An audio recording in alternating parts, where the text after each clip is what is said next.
Chapter 121 Hindi translation. Ads removed. Crystal मासूम लग रही थी। मैं तो बस एक आम गरीब व्यक्ति हूँ। सभी चुप थे। एक आम इंसान क्या $30,000 से ज्यादा की सारी कपड़े टुकड़े टुकड़े कर सकती है केवल अपने गुस्से को निकालने के लिए? मिसेज वॉटसन अभी भी संतुष्ट नहीं थी और कुछ और कहना चाहती थी। उनकी बहन ने जल्दी से उन्हें खींचा और फुसफुसाई, ठीक है बहन, और मत कहो।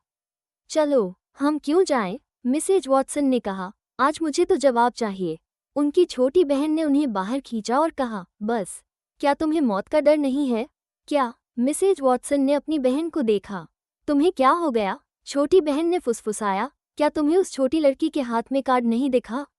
मैंने अभी देखा। अगर मैं गलत नहीं हूँ, यह व्हाइट परिवार का है। मिसेज वॉटसन स्तब्ध रह गई।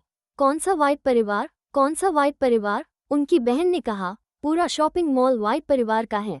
अगर तुम परेशानी जारी रखोगी तो भविष्य में तुम्हें फेयरबी के सभी लग्जरी शॉप्स में प्रवेश से रोक दिया जाएगा। मिसेज वॉटसन अपनी लार निगल नहीं सकी।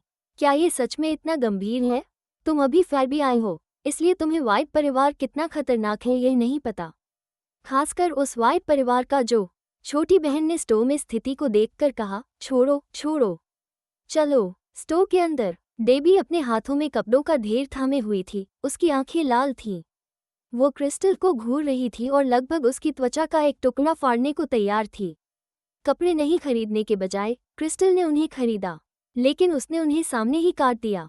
इससे डेबी को और भी बुरा लगा। तुमने ऐसा कैसे किया, कुतिया? डेबी इतनी गुस्से में थी कि लगातार गाली दे रही थी। आज मैं तुम्हारा हिसाब चुकता करूंगी। जैसे ही वो क्रिस्टल की तरफ भागी, मैनेजर ने चिल्लाया, गार्ड्स। सुरक्षा गार्ड्स जल्दी से डेबी को रोकने आए, जो बुरी तरह से संघर्ष कर रही थी। क्या कर रही हो? क्या कर रही हो? विश्वास करो या नहीं, मैं पुलिस को बुलाऊंगा तुम्हें गिरफ्तार करने के लिए। मैनेजर ने भौहें चढ़ाते हुए कहा, पुलिस बुलाओ तो भी गिरफ्तार वही होगी। बूढ़ी महिला, आशा है आप स्थिति समझ रही होंगी। पहले तुमने हमारे स्टोर में शोर मचाया था। हमें आपको सेवा देने से इनकार करने का अधिकार है। क्रिस्टल, मिया ने ऐसा दृश्य पहले कभी नहीं देखा था। उसने क्रिस्टल की बाजू पकड़ी और कहा, क्या तुम अपनी दादी को परेशान होते देखोगी?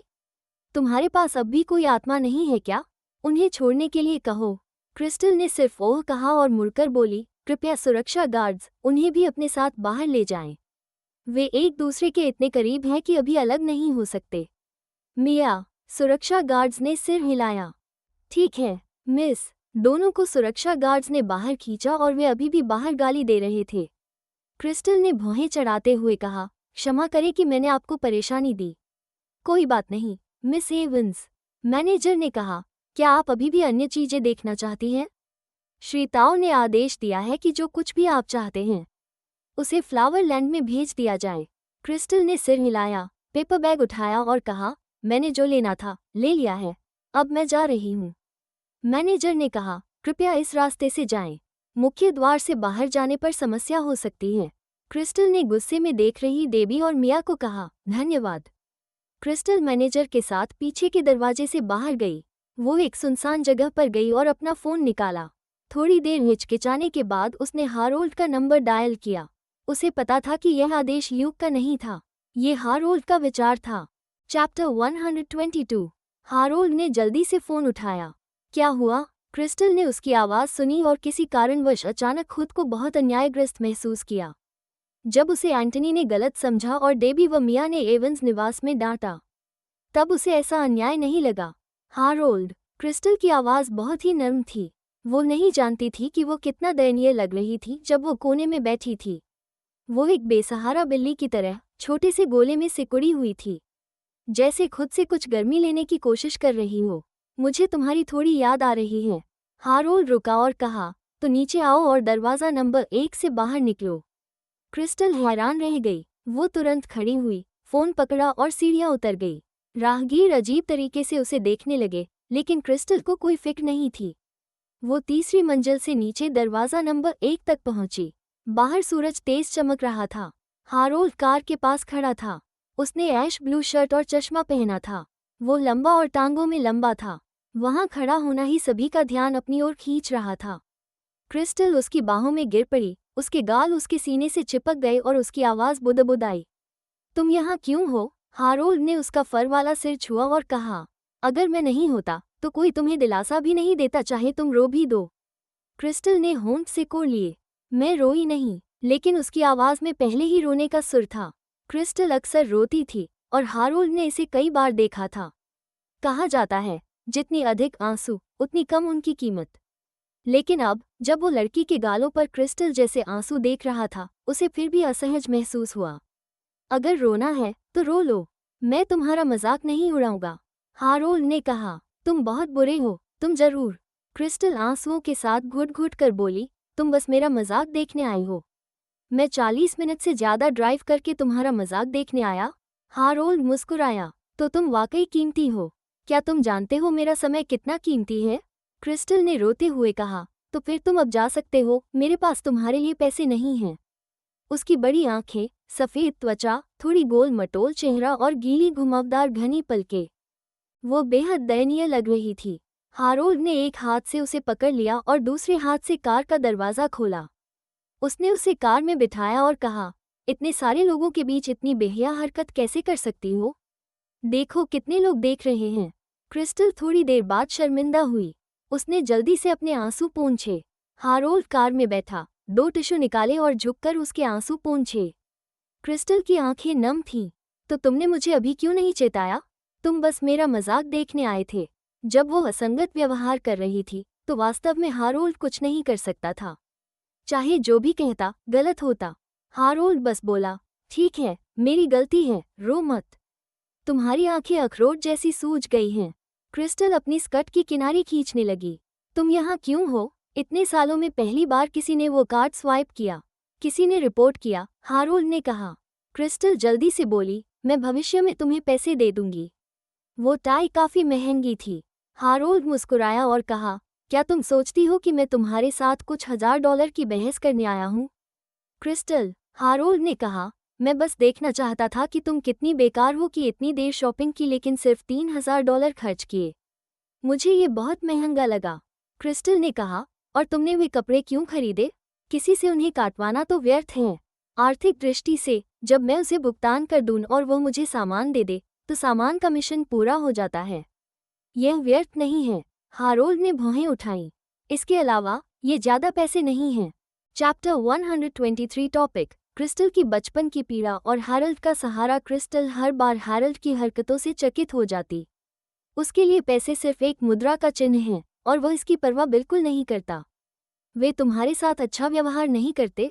हैरोल्ड अचानक पूछता है। क्रिस्टल सहज भाव से कहती है, करते हैं। मैं। जब उसने ये कहा, उसकी आंखें फिर लाल हो गईं। क्रिस्टल। हैरोल्ड ने उसका नाम लिया। क्रिस्टल ने अस्पष्ट हम कहा। हैरोल्ड अचानक झुका और अपने हाथ उसकी कमर पर रख दिए। उसने उसे उठाकर अपनी गोद में बैठा लिया। क्रिस्टल की पीठ पर स्टीयरिंग व्हील था। कार की खिड़की से वो अभी भी बाहर चल रही लोगों को देख सकती थी।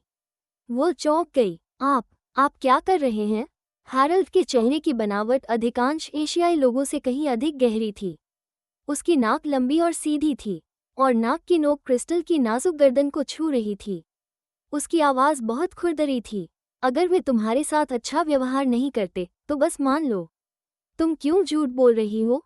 क्रिस्टल की नाक सिकुड़ गई और आंसू एक एक करके गिरने लगे। उसने हैरोल्ड की गर्दन को गले लगाते हुए रोते हुए कहा, वे मेरे साथ बिल्कुल अच्छा नहीं हैं। मुझे वे पसंद नहीं हैं, बिल्कुल भी पसंद नहीं हैं। वो इतनी जोर से रोई कि हैरोल्ड की कॉलर लगभग गीली हो गई। उसने बच्चे की पीठ थपथपाई और कहा, तो फिर तुमने क्यों झूठ बोला? ओह, मुझे बंद कर दिया जाएगा। क्रिस्टल ने हिचकी के साथ कहा, जब मैं छोटी थी, हमारे शिक्षक ने मुझसे पूछा कि क्या मेरी दादी अक्सर मुझे मारती थी। मैंने हाँ कहा और मेरी दादी ने मुझे 3 दिन के लिए लकड़ी के शेड में बंद कर दिया। वहाँ बहुत अंधेरा था, मुझे डर लगा। हैरोल्ड ने भौहें चढ़ाईं। 3 दिन, हिचकी। क्रिस्टल की रोने की आवाज़ भरी हो गई। इसके अलावा कोई भी मुझ पर विश्वास नहीं करेगा। कोई उस पर विश्वास नहीं करता। शायद अगर वे जानते भी कि वो कठिनाई में हैं, तब भी उनके पास उसकी परवाह करने का समय नहीं होगा। इस दुनिया के अधिकांश लोग ऐसे ही हैं। यह उनका काम नहीं है, ये सिर्फ मानव स्वभाव है। इसमें कोई गलत नहीं है। रुक जाओ रोना, हैरोल्ड ने उसके लंबे मुलायम बाल सहलाते हुए कहा। मैं तुम पर विश्वास करता हूँ। क्रिस्टल ने आंसुओं भरी आंखों से पूछा, सच में? मैं तुमसे झूठ क्यों बोलूं? हैरल्ड ने कहा, क्या मुझे बच्चों से झूठ बोलने पर मिठाई मिलती है? क्रिस्टल ने अपने लाल और सूजे हुए आंखें पोंछी और उदास होकर कहा, एंटनी मुझ पर विश्वास नहीं करता। वो सिर्फ डेबी और मिया की बातों पर विश्वास करता है, क्योंकि वो बेवकूफ़ हैं। हैरल्ड ने सहजता से कहा, तुम्हें किसी बेवकूफ़ की क्या परवाह? क्रिस्टल ने कहा, हालांकि दूसरों को डांटना अच्छा नहीं है, लेकिन ये बहुत ज़बरदस्त है। हैरल्ड जोर से हंसा, बच्चे, तुम बुरी बातें नहीं कर सकते। क्रिस्टल ने कहा, मैं अब 19 की हूँ। मैं बच्ची नहीं हूँ, मैं पिछले साल ही बड़ी हो गई थी। हैरल्ड ने अपनी आंखें संकीर्ण की। तो क्या अब तुम पत्नी के कर्तव्यों को निभा सकती हो? पहले उसे ऐसा महसूस नहीं हुआ था, लेकिन अब वह उदास होकर महसूस कर रही थी कि वो हैरल्ड के बहुत करीब है। ड्राइवर की सीट पहले से छोटी थी, इसलिए वो वास्तव में हैरल्ड के शरीर के बहुत पास थी। उसे स्पष्ट रूप से एक वयस्क पुरुष के शरीर की गर्मी महसूस हो रही थी। ये जैसे एक आग हो जो त्वचा से होकर उसके हृदय के नीचे तक पहुंच रही हो और उसके गालों को धुआं जैसे लाल और मुलायम बना रही हो।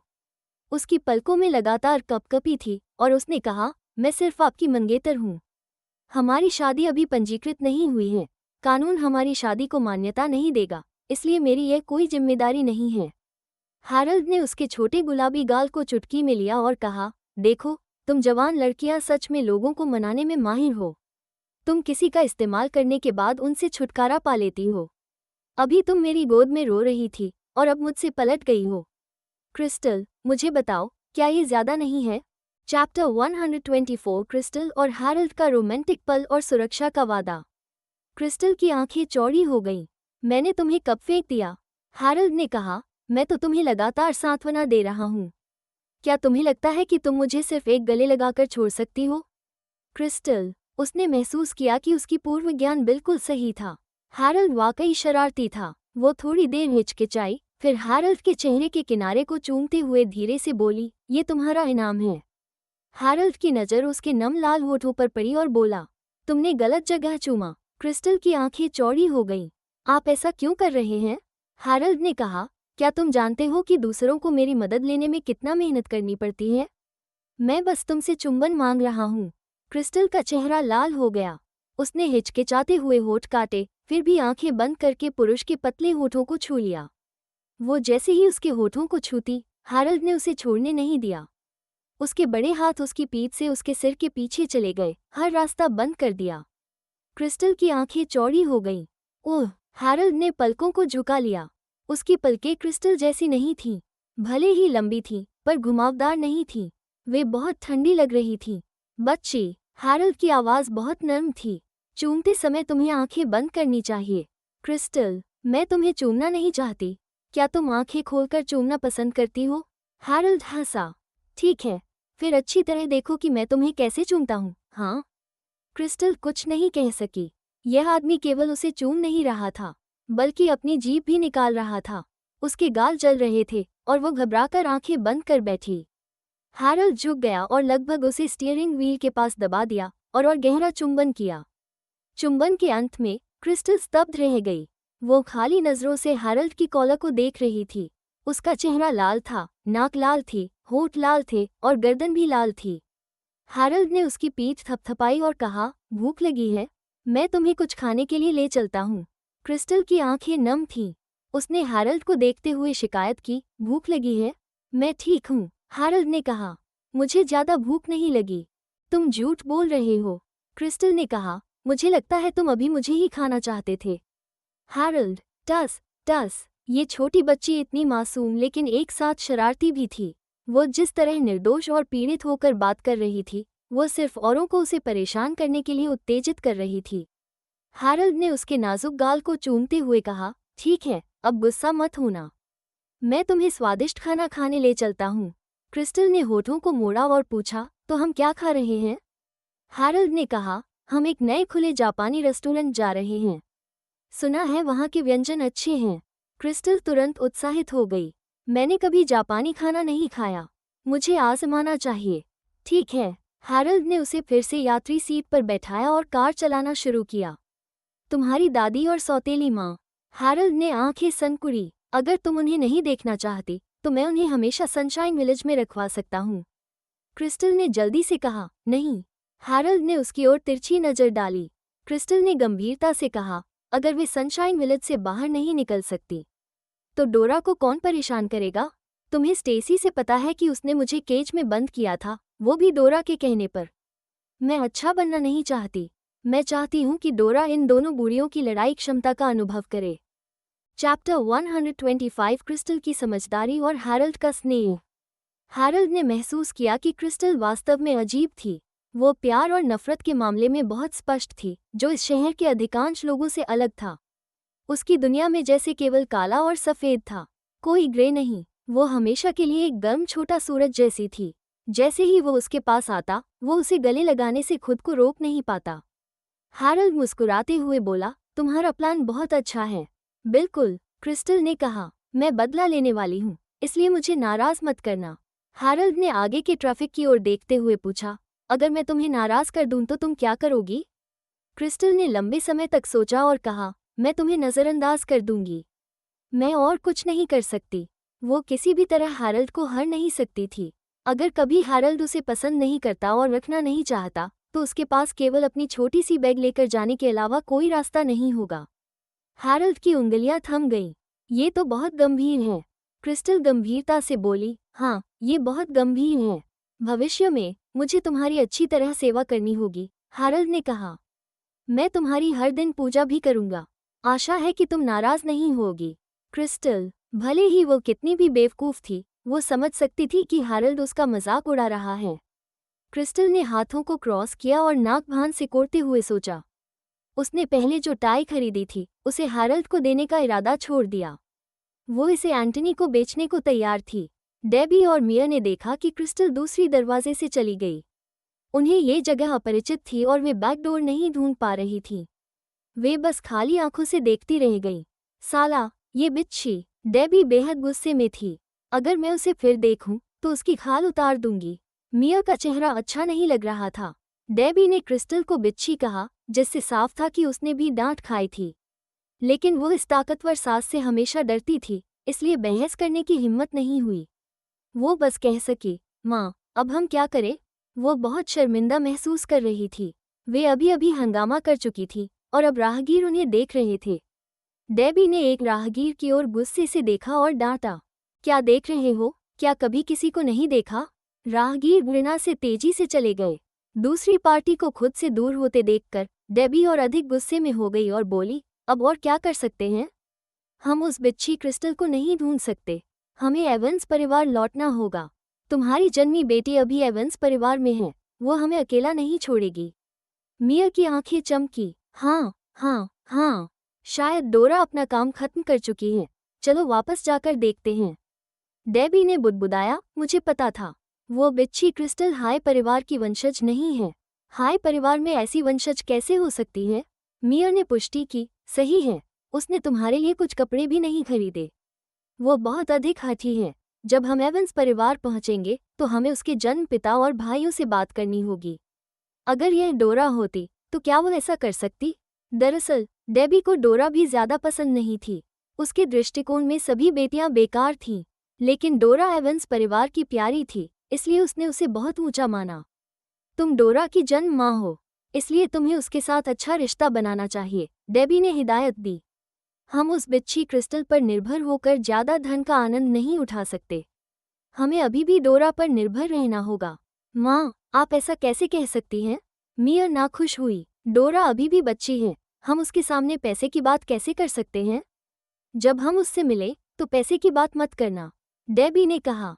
ठीक है, मैं डोरा से इसका जिक्र नहीं करूंगी, लेकिन मुझे क्रिस्टल से कुछ दबाना जरूर होगा। चैप्टर 126 क्रिस्टल, हैरल्ड और कॉरी का सामना। जैसे ही हैरल्ड क्रिस्टल के साथ रेस्तरां में प्रवेश करता है, उन्होंने कॉरी को देखा। कॉरी ने उन्हें देखकर मुस्कान दिखाई। क्या संयोग है? हैरल्ड ने हल्की आवाज में कहा, लगता है तुम ठीक हो गए हो। पिछली बार जो उसने विला में किया था, उस पर सोचते ही कॉरी का चेहरा थोड़ा बदल गया। हैरल्ड सच में निडर था। बाहर से तो वह घायल नहीं दिख रहा था, लेकिन उसके आंतरिक अंग कई दिनों से दर्द में थे। इस समय भी वो थोड़ा असहज महसूस कर रहा था। बेशक, कॉरी ने तंज कसते हुए कहा, तुम अभी भी जिंदा हो। भले ही मैं मर जाऊं, मैं नरक से भी लौट आऊंगा। क्रिस्टल ने अपनी आंखें पलक झपकाई, कॉरी को देखा, फिर हैरल्ड की ओर और हिचकिचाते हुए बोली, मेरे कई सालों के टीवी ड्रामा देखने के अनुभव के हिसाब से क्या कॉरी तुम्हें पसंद करता है? हैरल्ड, कॉरी का चेहरा हरा पड़ गया। तुम क्या बकवास कर रही हो? हैरल्ड का चेहरा घृणा से भरा था। क्या तुम मुझे उल्टी करने के लिए कहना चाहती हो? क्रिस्टल ने गंभीर चेहरा बनाए कहा, लेकिन लगता है कि वो नाकाम प्यार के कारण आपको नापसंद करता है। हैरल्ड ने क्रिस्टल का सिर दबाया और उसकी आंखों में देखा। तुम हर रोज कौन सा टीवी सीरियल देख रही हो? क्रिस्टल ने कहा, तुमने कहा था कि मैं पैलेस ड्रामा नहीं देख सकती। मैं 8 बजे आइडल ड्रामा देखती हूँ। अगर कॉरी एक महिला होता तो वो दूसरी महिला मुख्य भूमिका जैसी होती। असल में वो तुम्हें बहुत पसंद करता है, लेकिन तुम उसे पसंद नहीं करते, इसलिए उसके दिल में सब तरह की भावनाएं हैं। कॉरी शायद उल्टी करने ही वाला था। उसने अजीब नजरों से क्रिस्टल को देखा। हैरल्ड ने उसकी तरफ नीचा नजर डालते हुए पूछा, तो मेरी मुख्य नायिका? क्रिस्टल ने खुद की ओर इशारा किया और कूदकर बोली, यहाँ।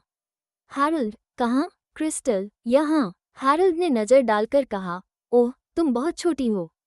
अभी मैंने तुम्हें देखा ही नहीं। क्रिस्टल, हैरल्ड ने शांत स्वर में पूछा, तुम मुख्य नायिका क्यों हो?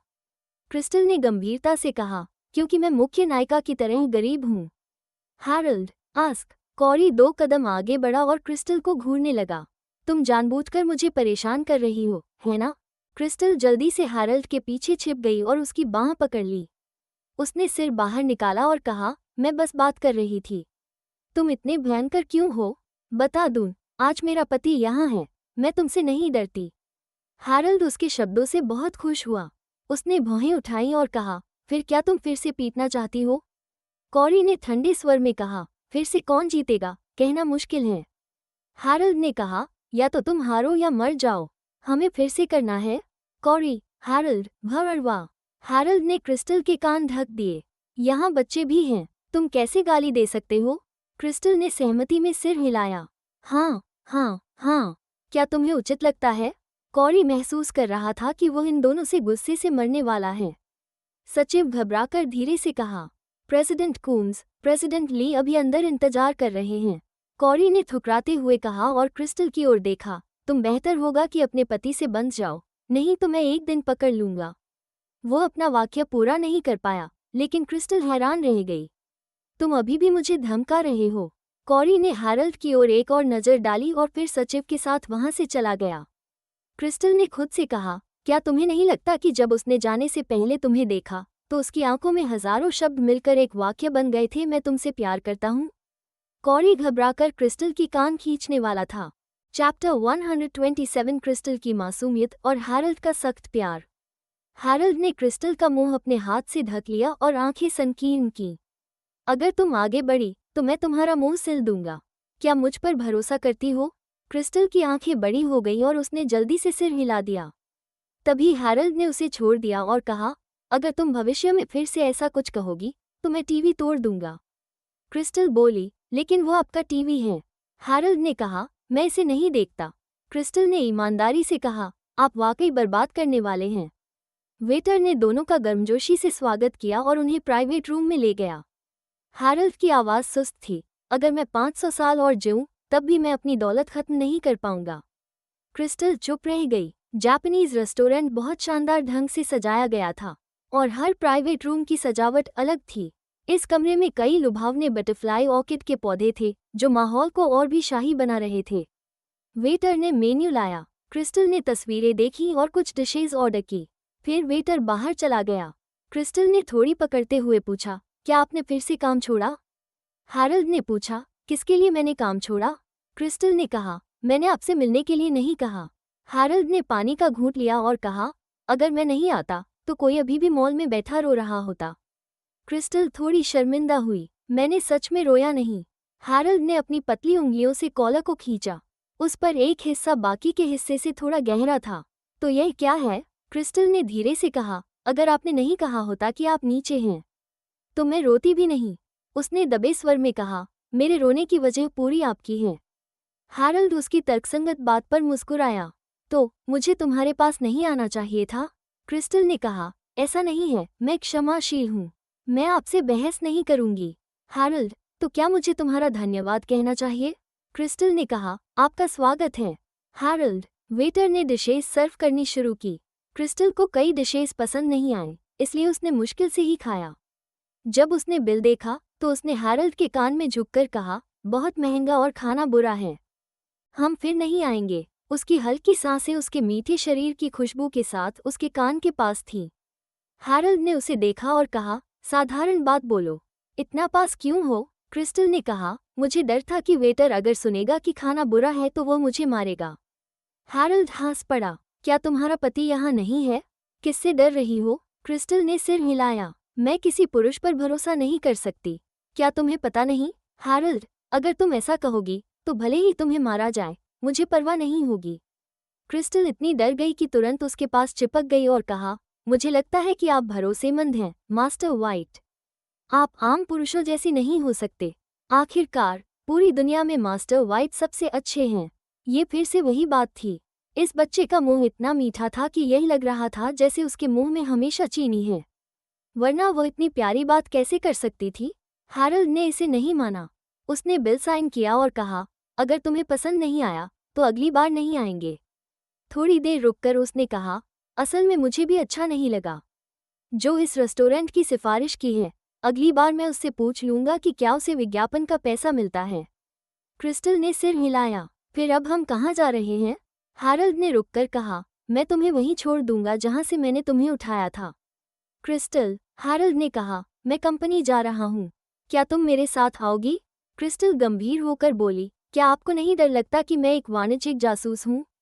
हैरोल्ड, तुम्हारी बुद्धिमानी के साथ। चैप्टर 128 क्रिस्टल की बुद्धिमत्ता और हैरोल्ड की संपत्ति का सामना। क्रिस्टल ने नाराज होकर कहा, मेरी आईक्यू बहुत ज्यादा है। उसे नहीं पता था कि हैरोल्ड इसे मानता है या नहीं। वैसे भी उसकी आवाज़ बच्चों को मनाने जैसी थी। तुम्हारी आईक्यू वाकई बहुत ज्यादा है। क्रिस्टल को लगा कि वो बस औपचारिकता निभा रहा है। मैं गंभीर हूँ। पढ़ाई में हमेशा पहला आता था। भले ही कॉलेज प्रवेश परीक्षा में अच्छे अंक नहीं आए, मैं फिर भी अच्छी थी। हैरोल्ड ने कार का दरवाज़ा खोला और क्रिस्टल स्वेच्छा से पैसेंजर सीट पर चली गई। वो और बात करना चाहती थी, लेकिन हैरोल्ड ने ड्राइवर सीट से चॉकलेट का एक बैग निकाला और कहा, खाओ। क्रिस्टल ने चॉकलेट को अपनी गोद में रखा और बहुत दुखी महसूस किया। क्या आप मुझसे थक गए हैं? हैरोल्ड, अगर नहीं चाहिए तो चॉकलेट वापस दे दो। क्रिस्टल ने बैग खोला और कहा, अब मैं और बात नहीं करूंगी। क्रिस्टल ने पहले सोचा था कि हैरोल्ड इतना अमीर है कि उसकी कंपनी बहुत बड़ी होगी, लेकिन जब उसने सीबीडी के सेंट्रल सर्कल में फेरिस बिल्डिंग को देखा तो वो फिर भी हैरान रह गई। हैरोल्ड ने काला मास्क पहना और क्रिस्टल को भी दिया, फिर कार से बाहर निकला। क्रिस्टल ने पूछा, क्या ये बिल्डिंग आपकी है? हैरोल्ड ने ऊपर देखा और कहा, इसके पास की 6 बिल्डिंग भी मेरी हैं। क्रिस्टल, वास्तव में गरीबी उसकी कल्पना को सीमित करती है। उसके लिए इतनी बड़ी बिल्डिंग होना ही प्रभावशाली था, लेकिन अंत में हैरोल्ड ने कहा कि ये 6 बिल्डिंग उसके हैं। वास्तव में ये केवल वाइट परिवार की कंपनी थी। हैरोल्ड के कई व्यक्तिगत व्यवसाय यहाँ नहीं थे। उसने ज्यादा कुछ नहीं कहा, बस क्रिस्टल के छोटे गाल को चुटकी में लिया और कहा, इस बिल्डिंग में इतना खास क्या है? क्रिस्टल ने कहा, बिल्डिंग अच्छी नहीं लग रही, बस सोच रही थी कि इसे खरीदने में कितना समय लगेगा। हैरोल्ड ने एक पल सोचा और कहा, तुम्हारे डेजर्ट शॉप के वेतन के हिसाब से तुम्हें इसे खरीदने के लिए और भी 5000 साल आकाश से उधार लेने होंगे। क्रिस्टल, हैरोल्ड ने फिर सोचा और कहा, मैं भूल गया कि तुम अब डेजर्ट शॉप में भी नौकरी नहीं करती हो। कुछ दिन अलिसा की डेजर्ट शॉप की मरम्मत में लगेंगे। उसने क्रिस्टल को बुलाया और बताया कि उसकी माँ बीमार है और उसे अस्पताल में भर्ती कराना है। परिवार ने पहले कभी सूचना नहीं दी थी और उसके पिता ने अकेले देखभाल की। अलिसा ने अस्पताल में कुछ समय बिताया, इसलिए डेजर्ट शॉप फिलहाल नहीं खुल सकती। जैसे ही वो अलिसा के बारे में सोच रही थी, क्रिस्टल का फ़ोन बजा। हैरोल्ड ने उसे पकड़ लिया और क्रिस्टल ने फ़ोन उठाया। हेलो, सिस्टर अलिसा, क्या हुआ? अलिसा ने कहा, क्रिस्टल, मुझे नहीं पता मेरी माँ की सर्जरी कब खत्म होगी। क्या तुम्हारे पास समय है बर्नर्ड लेने में मेरी मदद करने के लिए? ज़रूर, क्रिस्टल ने कहा, मुझे हाल ही में कुछ नहीं है, बस उसका किंडरगार्टन पता भेज दो। वैसे, क्या मुझे उसे अस्पताल भेजना है? अगर तुम व्यस्त हो तो मैं उसे एक रात के लिए अपने घर ले सकती हूँ। बहुत बहुत धन्यवाद, क्रिस्टल, अलिसा ने कहा, सॉरी परेशान करने के लिए। कोई बात नहीं, सिस्टर अलिसा। क्रिस्टल ने फ़ोन रख दिया और समय देखा। दोपहर के 2 बजे थे और किंडरगार्टन खत्म होने में अभी थोड़ा समय था। वो हैरल्ड के ऑफिस जाकर थोड़ी देर सो सकती थी। क्या हुआ? हैरल्ड ने क्रिस्टल को साइड डोर से अंदर ले जाते हुए पूछा। यहाँ कम लोग थे और सभी प्राइवेट लिफ्ट में थे। सिस्टर अलिसा ने मुझसे बर्नर्ड की देखभाल करने के लिए कहा। क्रिस्टल ने कहा, बर्नर्ड सिस्टर अलिसा का बेटा है। हैरल्ड के आदमी क्रिस्टल के पास थे, इसलिए उसे अलिसा का मामला पता था। उसने कहा, कैसे इतना भरोसा कर सकती है? क्रिस्टल ने कहा, इसका मतलब है कि मैं अच्छी इंसान लगती हूँ। लिफ्ट के नीचे आने के बाद हैरल्ड ने क्रिस्टल को खींचकर 32वें फ्लोर दबाया। उसका स्वर सामान्य था। तुमने खुद को भी अच्छा इंसान घोषित कर दिया। चैप्टर 129 क्रिस्टल का मास्क और हैरल्ड की नज़र में दुनिया। लिफ्ट में एक शीशा था। क्रिस्टल उसमें करीब जाकर खुद को देखने लगी। शीशे में दिखाई देने वाला व्यक्ति उसके चेहरे पर बैंग्स और मास्क के साथ था। वो अच्छी इंसान नहीं लग रही थी, बल्कि एक उदास सनकी जैसी दिख रही थी। क्रिस्टल ने अपना गाल छुआ और कहा, बिल्कुल, मुझे लगता है कि आप अच्छी इंसान हैं, इसलिए मैंने आपको अच्छा इंसान का कार्ड दिया। क्या तुम्हारे पास बुरा इंसान का कार्ड भी है? हैरल्ड ने पूछा। क्रिस्टल ने कुछ सोचकर कहा, यह अभी विकसित नहीं हुआ है, लेकिन अगर हुआ तो मैं तुरंत आपको एक टोकरी भेज दूंगी। हैरल्ड, लेकिन ऐसा नहीं होना चाहिए।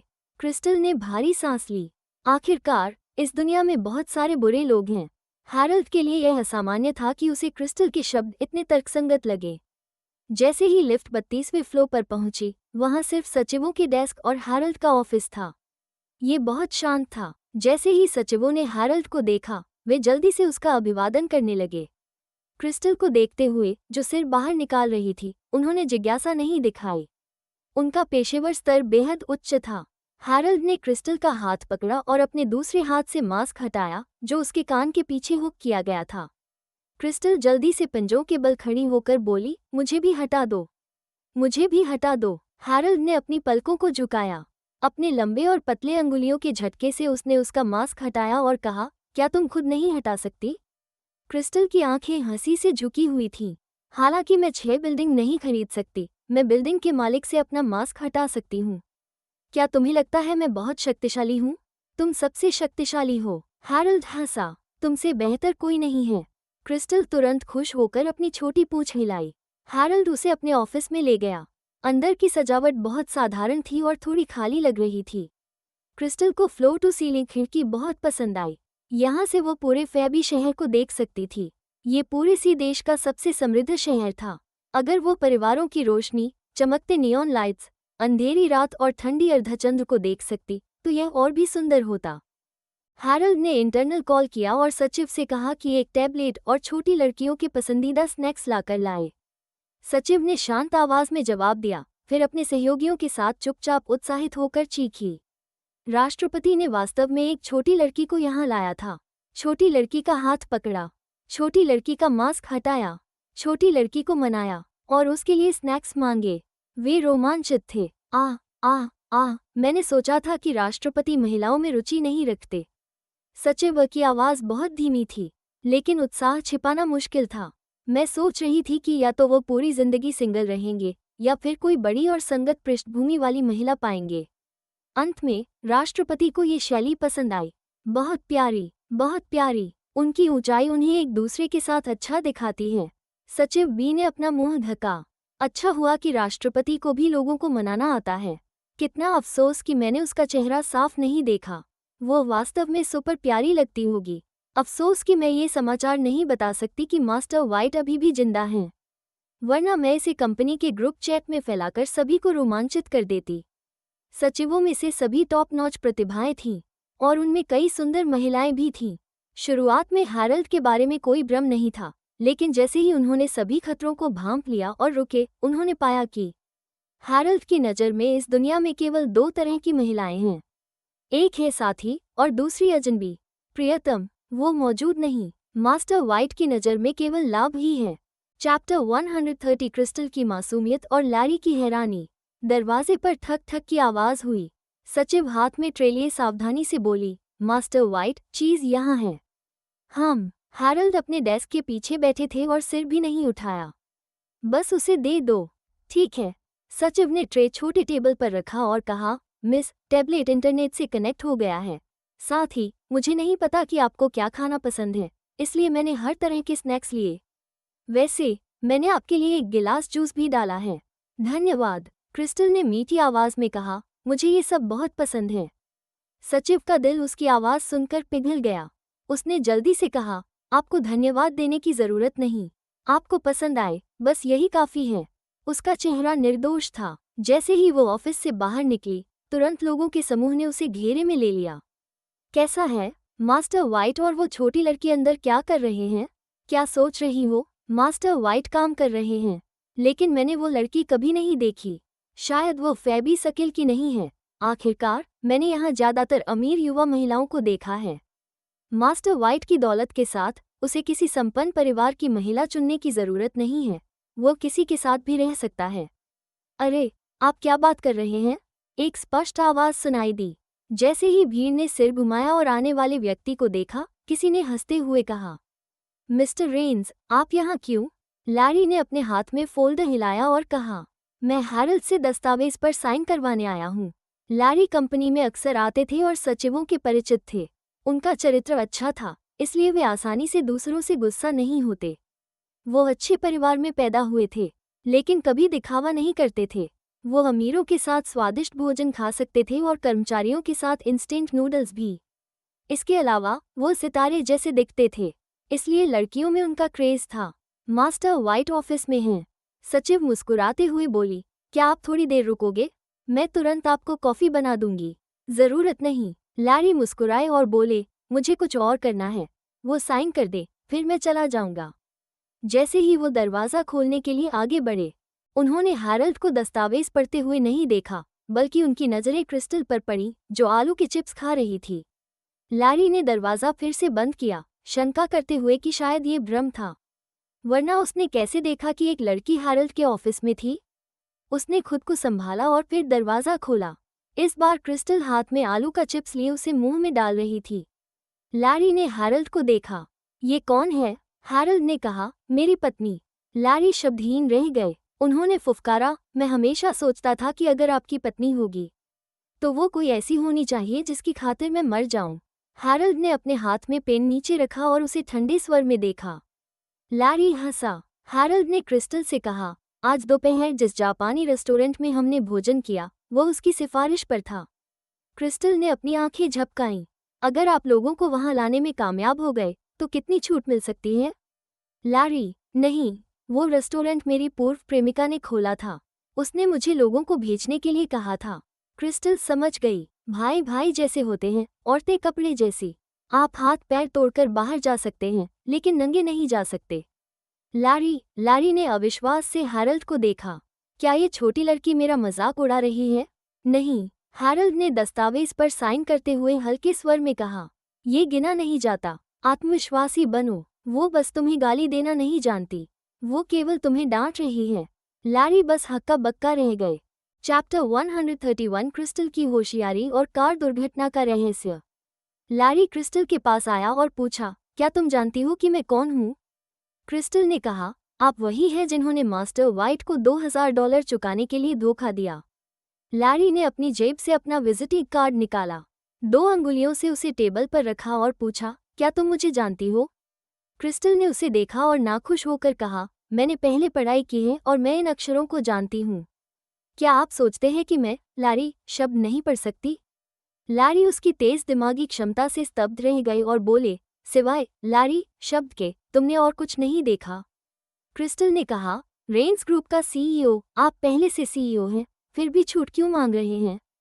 हैरल्ड हंसा। लैरी चुप रह गए और बोले, मैंने पहले ही कहा कि कोई छूट नहीं है, छोड़ो। मैं अपनी गरिमा नहीं खोऊंगा। लेकिन तुम सच में मुझे नहीं जानती? लैरी हमेशा अपने कपड़ों को लेकर विशेष ध्यान रखते थे। आज उन्होंने शर्ट और पैंट का कैजुअल सेट पहना था। कॉलर के बटन ठीक से बंद नहीं थे, 3 खुले हुए थे। उनके गले में प्लेटिनम चेन और बाईं कान में नीलम जड़े हुए कान का छल्ला था। उनका चेहरा मनोरंजन उद्योग के कलाकारों से भी बेहतर दिखता था। क्रिस्टल ने निडर अनुमान लगाया, शायद आप पार्ट टाइम स्टार हैं? तब आप बहुत लोकप्रिय नहीं होंगे, इसलिए मुझे आपका पता नहीं है। लैरी शब्दहीन रह गए। वे हताशा में सोफा पर बैठे और अचानक याद किया, तुम बचपन से इस शक्ल की नहीं हो, इसलिए ये सामान्य है कि तुम मुझे नहीं जानती। क्रिस्टल ने पूछा, क्या आप मुझे जानते हैं? लैरी ने कहा, तुम ही वो महिला हो जो हैरल्ड के आसपास रहती हैं। मैं तुम्हें नहीं जानता, लेकिन हम जान पहचान कर सकते हैं। उन्होंने हाथ बढ़ाया और सूरज जैसी मुस्कान दी। हेलो, मेरा नाम लैरी है। क्रिस्टल हाथ बढ़ाने ही वाली थी कि किसी ने उसका हाथ पकड़ लिया। वो हैरानी से ऊपर देखी। क्या हुआ? हैरल्ड ने ठंडे स्वर में कहा, क्या तुम उसे पहले से नहीं जानती? फिर शेकिंग की जरूरत क्यों? लैरी का आशय अस्पष्ट था। क्या आप उसे इस तरह से बचा रहे हैं? हैरल्ड ने उसकी ओर देखा। अगर और कुछ नहीं है तो चले जाओ। क्या तुम सोचते हो कि मैं मुफ्त में तुम्हें ढूंढने आया हूँ? लैरी ने दस्तावेज टेबल पर रखा और कहा, साइन करो। मैं तुम्हें कार दुर्घटना के बारे में भी बताऊंगा। क्रिस्टल जानती थी कि हैरल्ड की मौत का कारण एक कार दुर्घटना थी, इसलिए उसने तुरंत कान खोले। अभी तक हर तरह के सुराग दिखा रहे हैं कि इसे मार्क ने किया था। लैरी ने कंधे उचका दिए। हालांकि मुझे लगता है कि मार्क इतना चालाक नहीं कि इतनी परिष्कृत योजना बना सके। मेरे लोगों ने पूरी कोशिश की। मैंने सच में अन्य लोगों के बारे में कोई सुराग नहीं पाया। या तो मार्क अचानक होशियार बन गया, या फिर मुंहों वाला इतना साफ है कि कोई निशान नहीं छोड़ता। लैरी मुस्कुराए और बोले, लेकिन मुझे पहले वाला संभावना नहीं लगती। आखिरकार मार्क अब 50 के दशक में है, फिर से विकसित होना असंभव है। हैरल्ड के चेहरे पर बहुत हल्की अभिव्यक्ति थी। हाल ही में मार्क वाइट ग्रुप को अपने कब्जे में लेने की कोशिश कर रहा है। अगर मैं मास्टरमाइंड नहीं ढूंढ पाया तो मैं उसे बर्दाश्त नहीं कर पाऊंगा। लैरी ने कहा, आपके परिवार की दूसरी शाखा अभी भी सपना देख रही है। मैंने सुना है कि जब सिरिल बाहर शराब पीने जाता है तो वह दूसरों को ये दिखावा करता है कि जब आप दफन होंगे मार्क वाइट ग्रुप का प्रभारी होगा। उस समय जो भी उसे देखेगा उसे आदरपूर्वक बुलाना होगा। हैरल्ड की आंखों में ठंडी ताना मारती चमक थी। मुझे डर है कि वो इस सुख का आनंद लेने के लिए जीवित नहीं रहेगा। चैप्टर 132 क्रिस्टल की जिज्ञासा और परिवार का रहस्य। लैरी ने दबे स्वर में हंसते हुए कहा, सिरिल अभी भी सोचता है कि उसकी किस्मत बाकी है। उसके पास खड़ी क्रिस्टल ने जिज्ञासा से पूछा, सिरिल, क्या वही है जिसने मास्टर वाइट की मौत के बारे में जानकर उस रात पार्टी रखी थी? लैरी हंसते हुए नहीं रोक सके। हाँ, वही है। तुमने उसे कैसे नाराज किया? उस रात उसने कई बोतलें शराब खोल दी थीं। उसने सिर्फ तुम्हारी मौत का जश्न मनाने के लिए बहुत पैसा खर्च किया। हैरल्ड ने उसे देखा और हल्के स्वर में कहा, मैं उसे नीचे भेज दूंगा और उसके बाद तुम्हारी बारी है ताकि तुम उससे पूछ सको। लैरी ने मुस्कान दबाते हुए कहा, जिंदा रहने में क्या बुराई है? क्या मैं जिंदा रहते उसे नहीं पूछ सकता? तुम उसे क्यों भेजो? क्रिस्टल ने आलू के चिप्स खाकर पैकेट फोल्ड किया और कूड़ेदान में फेंक दिया। अचानक हैरल्ड ने हाथ उठाया और उसके मुंह के कोनों को पोंछा। कितनी उम्र हुई, खाने के बाद भी मुंह पर खाना लगा हुआ है। क्रिस्टल ने कोना पोंछा और उसकी नाजुक त्वचा लाल हो गई। उसने पूछा, और कुछ? नहीं। हैरल्ड ने हाथ वापस लिया, लैरी का लाया हुआ दस्तावेज उठाया और उस पर हस्ताक्षर किए। उसके हस्ताक्षर ड्रैगन की तरह उड़ते और फीनिक्स की तरह नाचते थे, लोहे और चांदी की हुक जैसी खूबसूरती के साथ। लैरी खड़ा हुआ और कहा, अच्छा, तुम्हारे पास योजना है, मैं हस्तक्षेप नहीं करूंगा। तुम्हारी दूसरी शाखा को गड़बड़ करते देखना मज़ेदार है। मैं बहुत जिज्ञासु हूँ। भले ही तुम्हारे पिता और मार्क अलग माँ के हैं, पिता वही हैं, फिर उनके बीच इतना बड़ा अंतर क्यों है? हैरल्ड के होठों के कोने पर ताने भरी मुस्कान थी। अंतर? वो मार्क जितना भी अच्छा नहीं है। जैसे ही उसने अपने जैविक पिता का उल्लेख किया, अपमानजनक स्वर का तो छोड़ो, ये भी अच्छा था कि उसने पिता का मजाक नहीं उड़ाया। लैरी ने इस विषय को आगे नहीं बढ़ाया और कहा, ठीक है, मैं जा रहा हूँ। उसने क्रिस्टल की ओर मुस्कुराते हुए देखा और कहा, क्या तुम मेरे साथ खेलने जाना चाहती हो? मैं आज दोपहर ओशन पार्क जाऊंगा। ये सुनकर क्रिस्टल बहुत उत्साहित हुई। ओह! हैरल्ड ने क्रिस्टल का मुंह ढक दिया और कहा, उसको सीफूड से एलर्जी है, वो नहीं जाएगी। लैरी के कंधे हंसी से कांप उठे। आज तक मैंने नहीं जाना कि किसी को सीफूड से एलर्जी होने पर ओशन पार्क जाने की अनुमति नहीं होती। बहुत कुछ सीखा। हैरल्ड ने कहा, जा, बाहर निकलो। हाँ, मैं जा रहा हूँ। लैरी ने फाइल उठाई और ऑफिस से बाहर चला गया। क्रिस्टल ने हैरल्ड का हाथ खींचा और नाखुशी से कहा, क्या कर रहे थे तुम? ओशन पार्क क्यों नहीं गए? हैरल्ड ने ठंडे स्वर में कहा, क्या मैंने नहीं कहा कि तुम्हें सीफूड से एलर्जी है? क्रिस्टल ने कहा, मुझे कोई एलर्जी नहीं है। हैरल्ड ने कहा, अगर तुम जाना चाहो, मैं किसी और दिन ले जाऊंगा। लैरी के साथ ज्यादा समय मत बिताना, वो गड़बड़ कर रहा है। क्रिस्टल को मजबूरी में शांत होना पड़ा और उसने पूछा, कितनी गड़बड़? हैरल्ड का स्वर गंभीर था, बच्ची, और सवाल मत पूछो। क्रिस्टल ने हैरानी से पूछा। जैसे ही लारी लिफ्ट में गया, उसने छींक लगाई। वो अपनी नाक की नोक रगड़ते हुए बोला, कौन सा कमीना मुझे डांट रहा है? क्रिस्टल ने फल का रस पिया और कुछ सोचा। लारी ने अभी कहा कि तुम्हारे पिता और तुम्हारे सेकंड अंकल आधे भाई हैं। हैरल्ड ने आंखें उठाईं। मार्क वो गैरकानूनी बेटा है जिसे बूढ़े आदमी ने अपनी पत्नी को धोखा देकर पैदा किया। जब मेरी दादी की मौत हुई, मार्क और बूढ़ी महिला को व्हाइट निवास में वापस लाया गया। अब नाम क्या है? उन्होंने कहा, मिस्ट्रेस सत्ता में है। क्रिस्टल हैरानी से बोली, इतनी ताकतवर? उसमें बहुत कुछ करने की क्षमता है। ये कुछ भी नहीं है। हैरल्ड ने नाक भान सिकोड़ते हुए कहा, देखना होगा कि क्या आधी रात को वो किसी खतरनाक भूत को अपनी जान मांगते हुए देखेगी। चैप्टर 133 क्रिस्टल की चिंता और हैरल्ड की सुरक्षा। क्रिस्टल ने उन अफवाहों को याद किया जो उसने सुनी थी। कहावत थी कि बॉनी को हैरल्ड की जन्मदाता मां से बेहद नफरत थी। पहले उसने उसे मानसिक रूप से परेशान किया और फिर उसकी मौत का कारण बनी। हैरल्ड का पिता अपनी पत्नी के निधन के बाद दुनिया की किसी भी चीज में रुचि नहीं लेता था और पूरी तरह बौद्ध धर्म में लीन हो गया। कहा जा सकता है कि जब हैरल्ड बच्चा था, तब किसी ने उसकी देखभाल नहीं की। वो बॉनी का पोता नहीं था। उसके लिए व्हाइट परिवार में सत्ता में होना एक चमत्कार जैसा था। क्या सोच रही हो? हैरल्ड ने क्रिस्टल की थोड़ी उठाई। तुम उदास दिख रही हो। क्रिस्टल ने दबे स्वर में कहा, मैं उस निर्दयी बूढ़ी महिला के बारे में सोच रही हूँ। अगर वो मुझ पर अत्याचार करे तो? क्रिस्टल को अजीब लगा कि उसने अभी अभी हैरल्ड के लिए सहानुभूति महसूस की थी। यह आदमी अमीर और ताकतवर था। उसे उसके लिए सहानुभूति महसूस करने का कोई अधिकार नहीं था। वो ऐसा नहीं करेगी, हैरल्ड ने कहा। अगर मैं जिंदा रहूं तो वो तुम्हें हाथ भी नहीं लगाएगी। क्रिस्टल ने कहा, लेकिन आप तो मर चुके हैं। हैरल्ड ने कहा, मैं किसी को भेज दूंगा ताकि तुम्हें पुराने घर तक पहुंचाया जा सके। क्रिस्टल ने आज्ञाकारी रूप से बैठकर कहा, जाओ और काम करो, मैं खुद का मनोरंजन कर लूंगी। हैरल्ड ने जीभ क्लिक की। क्रिस्टल ने अपनी गलती सकारात्मक दृष्टिकोण से स्वीकार की, लेकिन वो अगली बार फिर से वही करेगी। कुछ समय तक टैबलेट देखने के बाद क्रिस्टल सोफे पर सो गई। हैरल्ड ने उसकी ओर देखा, पास में रखे कैबिनेट से एक ग्रे कंबल निकाला और क्रिस्टल को ढक दिया। उसने कंबल को क्रिस्टल की थोड़ी के नीचे ठीक से टक किया।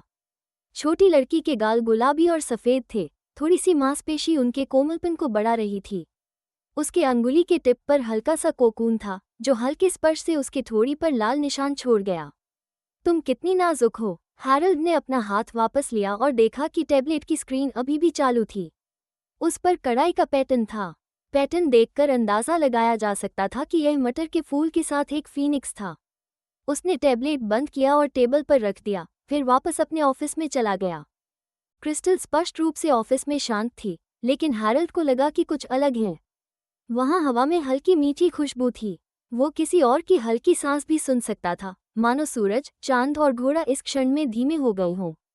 क्रिस्टल आधे 4 बजे तक नहीं उठी। उसने फोन देखा और जल्दी से उठी। मैं लेट हो रही हूँ। हैरल्ड, जो दरवाजे से आया, ने उसकी घबराहट देखकर भौहें उठाईं और पूछा, क्या हुआ? क्या कोई भूत तुम्हारा पीछा कर रहा है? क्रिस्टल ने कहा, मैं एक दृढ़ और निडर महिला हूँ। मुझे भूत से डर नहीं लगता। मैं जल्दी में हूँ क्योंकि मुझे बर्नट को लेने जाना है। अगर बच्चे अकेले खड़े हों और देखें कि अन्य छात्र एक एक करके उठाए जा रहे हैं, तो उन्हें ये देखकर बहुत दुख होता कि अंत में केवल वे ही रह गए हैं। जब क्रिस्टल छोटी थी, वो सनशाइन विलेज के प्राइमरी स्कूल में ऐसी ही थी। पहाड़ी रास्ता कठिन था और दूर था। अन्य बच्चों के माता पिता उन्हें लेने आते थे। वो अकेली खड़ी रहती और अपने सहपाठियों को एक एक करके जाते देखती। उसे रोना आता, लेकिन उसे सहना पड़ता। अगर डेबी को पता चलता कि वो बाहर रो रही है, तो वो कहती कि वो दुखी होने का नाटक कर रही है और उसे मारती भी। बाद में क्रिस्टल ने खुद ही घर लौटना सीख लिया। उस समय वो बहुत उदास थी और नहीं चाहती थी कि अन्य बच्चे भी उसकी तरह दुखी हों। मैं तुम्हें वहां ले जाऊंगा, हैरल्ड ने समय देखकर कहा। क्या वो 5-10 बजे स्कूल खत्म करता है? हाँ, क्रिस्टल ने सिर हिलाया और फोन दिखाया। ये पता है, हम समय पर पहुंच सकते हैं, हैरल्ड ने कहा। हमें केवल आधे घंटे की जरूरत होगी। क्रिस्टल ने अपनी आंखें झपकाईं। आपको तो 6 बजे काम खत्म होता है। क्या आप फिर से काम छोड़ रहे हैं? हैरल्ड ने आंखें संकोड़ते हुए कहा, मैं बॉस हूँ। मैं जो चाहूँ कर सकता हूँ। क्रिस्टल ने कहा, मैं भी बॉस बनना चाहती हूँ। तुम्हारे लिए यह असंभव है। हैरोल्ड ने उसका हाथ पकड़कर मुस्कुराया। लेकिन तुम बॉस की पत्नी बन सकती हो। चैप्टर 134 क्रिस्टल की जिज्ञासा और हैरोल्ड की प्रतिभा। क्रिस्टल ने कहा, क्या आपको मेरी हर ख्वाहिश पूरी करने में मेरी मदद नहीं करनी चाहिए? हैरोल्ड ने उसे खींचते हुए कहा, मैंने तुम्हें बॉस की पत्नी बनने का मौका दिया है। क्या ये तुम्हारे सपने को पूरा करने में मदद नहीं है? क्रिस्टल का दिल दुखा। अगर कोई महिला अपनी सुंदरता से पुरुषों को आकर्षित करे तो यह मूर्खता है। हैरोल्ड रुककर क्रिस्टल की ओर देखा। क्या तुम सुंदर हो? क्रिस्टल ने अपना चेहरा छूते हुए अनिश्चित स्वर में कहा, मुझे लगता है कि हाँ। मुझे लगता है कि मैं अच्छी दिखती हूँ। ये बहुत ही विनम्र था। हैरोल्ड, ठीक ही हो। क्रिस्टल ने होंठ सिकोड़ लिए। क्या इतना बुरा है? हैरोल्ड हंसा। तो फिर तुम क्या चाहती हो? बच्ची, अगर तुम चाहती हो कि मैं तुम्हें तारीफ करूं, तो सीधे कह दो। क्रिस्टल ने ईमानदारी से कहा, तो मैं चाहती हूँ कि आप मेरी तारीफ करें। हैरोल्ड ने कहा, तुम सपना देख रही हो। क्रिस्टल, उसने उस बड़े हरामी के सवाल का जवाब नहीं देना चाहिए था। अनोखी ग्रामीण लड़की होने के नाते क्रिस्टल को लग्जरी कारों के बारे में बहुत कम जानकारी थी, लेकिन वो ये पहचान सकती थी कि आज हैरोल्ड किसी और कार में ड्राइव कर रहे हैं। उसने जिज्ञासु होकर पूछा, मास्टर वाइट, क्या आपने अपनी कार बदल दी? ये कार लंबे समय से कंपनी में खड़ी थी। हैरोल्ड ने कार का दरवाज़ा खोला और क्रिस्टल को खींचा। तुम बता सकती हो? क्रिस्टल ने कहा, मैं बता सकती हूँ कि यह सफ़ेद है, पिछली काली थी। हैरोल्ड, ये सीमित संस्करण थी, जिसे पिछले साल बुक किया गया था, और दुनिया में 100 से ज़्यादा नहीं थे। फैक्ट्री ने हैरोल्ड के लिए एक छोड़ा और सीधे कंपनी भेज दिया। हैरोल्ड इसे शायद ही ड्राइव करते थे, इसलिए इसे कंपनी के गराज में रखा। बर्नट का किंडरगार्टन फैबी में एक बहुत प्रतिष्ठित स्कूल था। अलिसा ने उसे बेहतर शिक्षा देने के लिए अपनी बचत का बहुत हिस्सा खर्च किया। क्रिस्टल ने यह जानकर कहा, जब मैं बच्ची थी, मैं अंधेरे में पढ़ाई करती थी, ट्यूशन क्लासों का तो सवाल ही नहीं। अगर यह सच न होता कि प्राथमिक शिक्षा के 9 सालों के लिए कोई ट्यूशन फीस नहीं थी, डेबी कभी क्रिस्टल को स्कूल नहीं जाने देती। बाद में क्रिस्टल हाई स्कूल गई, वो कड़ी मेहनत और पढ़ाई करती रही, और केवल स्कॉलरशिप मिलने के बाद ट्यूशन फीस दी। मास्टर वाइट, जब आप छोटे थे, तब आपके अंक कैसे थे? हैरोल्ड ने कुछ समय सोचा और पूछा, कौन सा साल पूछ रही हो? क्रिस्टल ने पूछा, कॉलेज प्रवेश परीक्षा में आपका स्कोर क्या था? हैरोल्ड ने कहा, मैंने कॉलेज प्रवेश परीक्षा नहीं दी, मैं सीधे विश्वविद्यालय में गया। क्रिस्टल की आंखें खुल गईं। आप किस विश्वविद्यालय गए? हैरोल्ड ने कहा, उस समय कई स्कूल बुला रहे थे, मैंने बस लैरी से चुनवाया। अंत में मैं एम कंट्री के चैंकिंग वाइन गया। क्रिस्टल उदास स्वर में बोली, आप इतने स्मार्ट क्यों हैं? उसने अपनी आत्मा को फिर से जीवित किया और अपने स्कूल के श्रेष्ठ प्रदर्शन को याद किया। आपके जूनियर वर्ष में अंक क्या थे? हैरोल्ड, मैंने जूनियर स्कूल नहीं पढ़ा। क्रिस्टल, हैरोल्ड ने मुस्कुराकर देखा, क्या तुमने ग्रेड छोड़ने के बारे में नहीं सुना? क्रिस्टल, फिर आपने कितने ग्रेड छोड़े? मुझे याद नहीं। कार लाल बत्ती पर रुकी और हैरोल्ड ने कहा, जब मैं कॉलेज में था, तब मैं 16 साल का था। क्रिस्टल ने कुछ नहीं कहा। वो बेहद निराश थी। मुझे लगता है कि मुझे बॉस की पत्नी बनने का भी मौका नहीं मिलेगा। तुम्हें खुद पर भरोसा होना चाहिए। हैरोल्ड ने कहा, तुम खा सकती हो और शोर मचा सकती हो, मुझे तुमसे नफरत नहीं है। क्रिस्टल ने अपनी आंखें झपकाई और कहा, जब आप 16 साल के थे, तो क्या आपके सहपाठी आपकी बहुत तारीफ करते थे? हैरोल्ड ने मुख्य रूप से ग्रेड छोड़ने का कारण बताया, उसके सहपाठियों की मासूमियत उसे स्वीकार्य नहीं थी, इसलिए वो लगातार ग्रेड छोड़ता रहा। मूल रूप से वो कॉलेज प्रवेश परीक्षा को मजे के लिए देने वाला था। चैप्टर 135 किंडरगार्टन का झगड़ा और क्रिस्टल की प्रतिक्रिया। हालांकि लैरी का स्वर गंभीर था और उसने कहा कि अगर वो पहले नंबर पर आता है, तो मीडिया उसका इंटरव्यू लेगी। मीडिया हर जगह थी और व्हाइट परिवार के बॉडीगार्ड उसे पूरी तरह सुरक्षित नहीं रख सकते थे। हैरोल्ड ने सोचा कि यह झंझट है, इसलिए वो नहीं गया। फिर उस कमीने लैरी का बेटा शहर में टॉप स्कॉलर बन गया। बुरा नहीं, हैरोल्ड का स्वर सामान्य था। उस समय मैं पहले से ही बहुत लंबा था। अगर मैं यह नहीं बताता, तो कोई नहीं जान पाता कि मैं सिर्फ 16 साल का था। क्रिस्टल ने उसके शैक्षिकी और कद के बारे में सुनकर गाल फुला लिए और फिर कुछ बोलने का मन नहीं किया। जब वे किंडरगार्टन पहुंचे, तो ठीक समय था स्कूल खत्म होने का। हैरोल्ड अभी भी मर चुका व्यक्ति था, इसलिए बहुत सारे लोगों के बीच किंडरगार्टन के गेट पर उसका दिखना ठीक नहीं था। इसलिए क्रिस्टल अकेले उतरी। अलिसा ने बर्नर्ड के शिक्षक को क्रिस्टल के आने की जानकारी दी। जब क्रिस्टल प्रवेश द्वार की ओर बढ़ने लगी, उसने देखा कि वहां बहुत सारे लोग इकट्ठा हैं, जैसे कि किसी मजेदार चीज को देख रहे हों। क्रिस्टल की कोई दिलचस्पी नहीं थी। जब वो आगे बढ़ने वाली थी, अचानक उसने एक छोटे लड़के को रोते हुए सुना, मैं परित्यक्त नहीं हूँ। मेरी माँ है। तुम्हारे पिता तुम्हारी माँ को अब नहीं चाहते।